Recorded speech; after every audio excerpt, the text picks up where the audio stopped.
Brussels में मोदी में था। चारों ओर मोदी मोदी की आवाज सुनाई दे रही थी।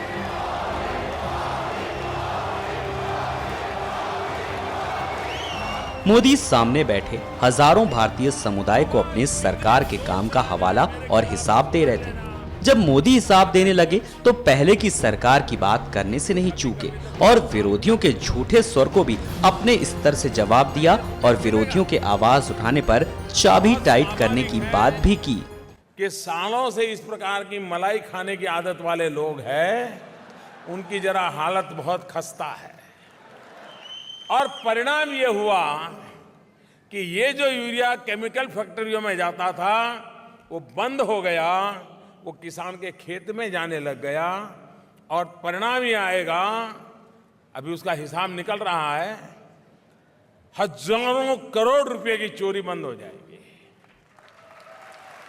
और आप सुन लीजिए, अगर मोदी के खिलाफ जोर से कोई आवाज आई है तो समझ लेना कि मोदी ने कहीं चाबी टाइट की है, ये मान के चल रहा है।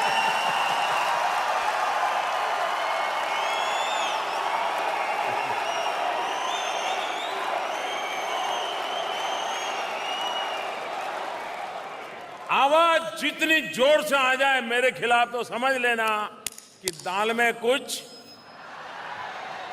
कभी कभी तो पूरी दाल काली नजर आती है। हमारे देश में एक बात तो भ्रष्टाचार को लेकर के तो सब लोग पीड़ित हैं। व्यापारी लोग कहते हैं जरा प्रैक्टिकल होना चाहिए। और प्रैक्टिकल का मतलब क्या होता है? यही होता है।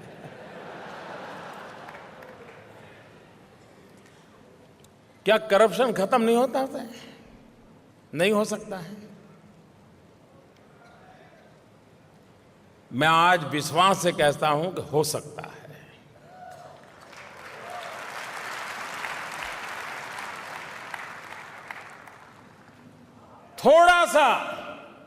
थोड़ा सा बदलाव लाना पड़ता है। भारत में ये जो गैस सिलेंडर जाते हैं घरों में, एक एक सिलेंडर पर 250-300 रुपया सब्सिडी जाती है और करीब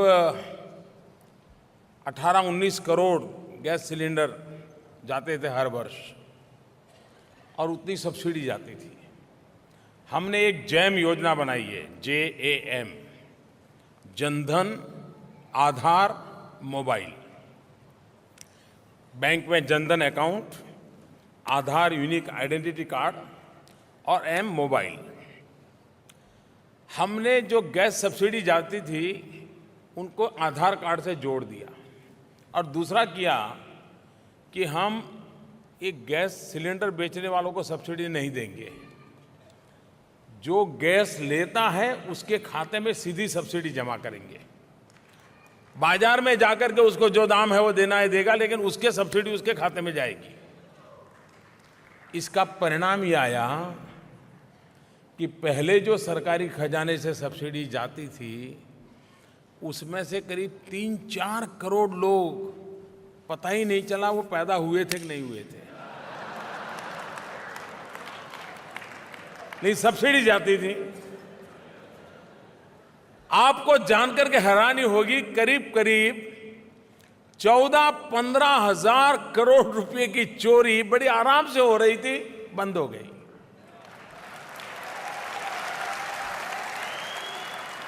और एक बार की नहीं, हर वर्ष होता था इतना। इतने सालों में कितना गया होगा। अब मुझे बताइए, मोदी ऐसा करेगा तो मोदी को परेशानी होगी कि नहीं होगी? इसके कारण कुछ लोग तो होंगे जिसका नुकसान हुआ होगा, वो चुप बैठेंगे क्या? और इतना खाया होगा तो उनकी चिल्लाने की ताकत भी तो ज्यादा होगी।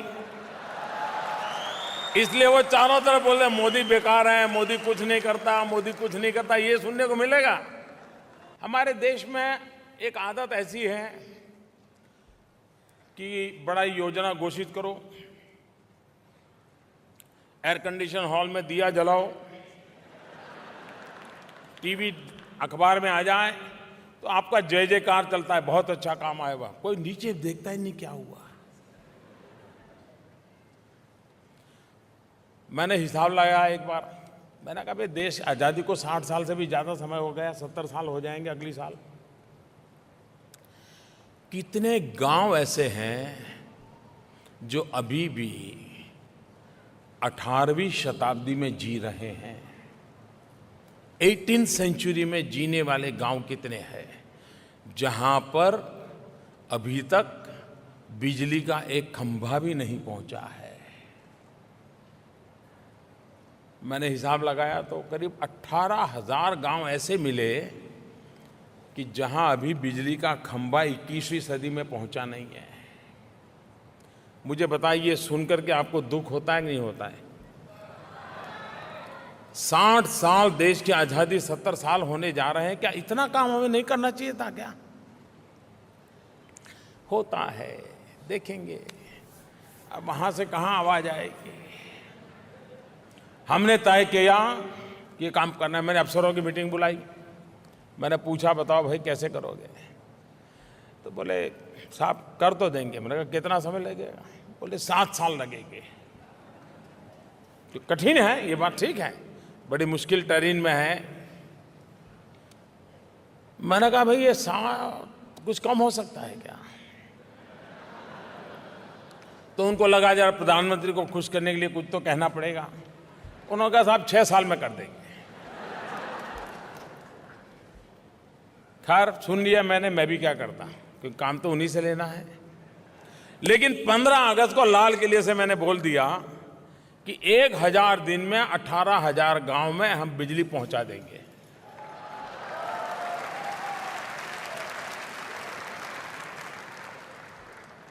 वो काम शुरू हुआ, अब तक करीब 7 महीने हुए हैं, 250 दिन भी नहीं हुए हैं। आज मैं बड़े संतोष के साथ कह सकता हूं कि 18,000 गांव में से 7,000 से ज़्यादा गांवों में बिजली का खंभा पहुंच गया, बिजली का तार पहुंच गया, बिजली का टूटल गया। आप में से भी किसी का इंटरेस्ट हो तो GARV गर्व, इस पर आप अगर वेबसाइट पे जाओगे तो पूरी डिटेल ऐप पर है, गर्व ऐप है। उस ऐप पर पूरी डिटेल है, कितने गांव हैं जहां बिजली नहीं है, किसको जिम्मेवारी दी है, आज किस गांव में खंभा पहुंचा, आज किस गांव में गड्ढा खोदा, किस गांव में खंभा खड़ा हुआ, किस गांव में तार पहुंचा, कहां बिजली चालू हुई। मिनट टू मिनट हिसाब आपके मोबाइल फोन पर अवेलेबल है।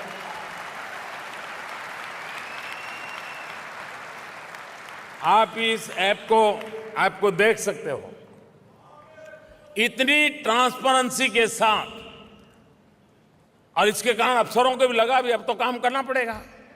और कहीं कोई गलती करता है तो हम सामने से कहते हैं कोई गलत जानकारी है तो हमें बताओ।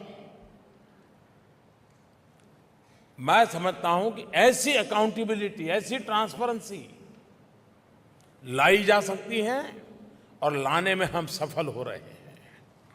कहने का तात्पर्य यह है, आप विचार करिए, हमारे देश में बालिकाएं स्कूल क्यों छोड़ देती हैं? तो हमने जरा सर्वे किया कि बच्चियां पढ़ती क्यों नहीं हैं गांव में, 3री 4थी कक्षा में ही छोड़ देती हैं। उसका एक कारण ये ध्यान में आया कि स्कूल में बच्चियों के लिए अलग टॉयलेट नहीं है। इस एक कारण वो बच्ची 3-4 कक्षा में आती हैं, संकोच होने लगता है, स्कूल छोड़ देती है। हमने अभियान चलाया टॉयलेट बनाना, 4.25 लाख स्कूलों में टॉयलेट बनाने का काम पूरा कर दिया बच्चियों के लिए। आज कोई स्कूल ऐसी सरकारी नहीं बची जहां टॉयलेट ना हो। मेरा कहने का तात्पर्य यह है कि एक एक विषय को लेकर के पूरी ताकत से उनको जोड़ करके परिणाम प्राप्त करने की दिशा में हम प्रयास करते रहते हैं। और उसका नतीजा ये है कि आज विकास तेज गति से हो रहा है। पर डे, पहले अगर रोड एक दिन में 2 किलोमीटर बनते थे, एवरेज, तो आज हम उसको 20-22 किलोमीटर पर ले गए हैं पर डे। कहां 2-3 किलोमीटर और कहां 20-22 किलोमीटर। रेल की पटरियां, रेल का मीटर गेज से ब्रॉड गेज बनाना, रेल का इलेक्ट्रिफिकेशन, डीजल इंजन से इलेक्ट्रिसिटी पर ले जाना, बहुत तेजी से काम चल रहा है। आज पूरी दुनिया ग्लोबल वार्मिंग को लेकर के परेशान है।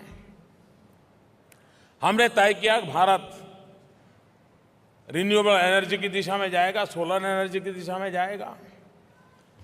175 गीगावाट रिन्यूएबल एनर्जी का हमने लक्ष्य रखा है। भारत में ज्यादा से ज्यादा हम लोग मेगावाट क्या है वो समझते थे, गीगावाट तो पहली बार सुना देश ने। हम मेगावाट तक चलते थे बस।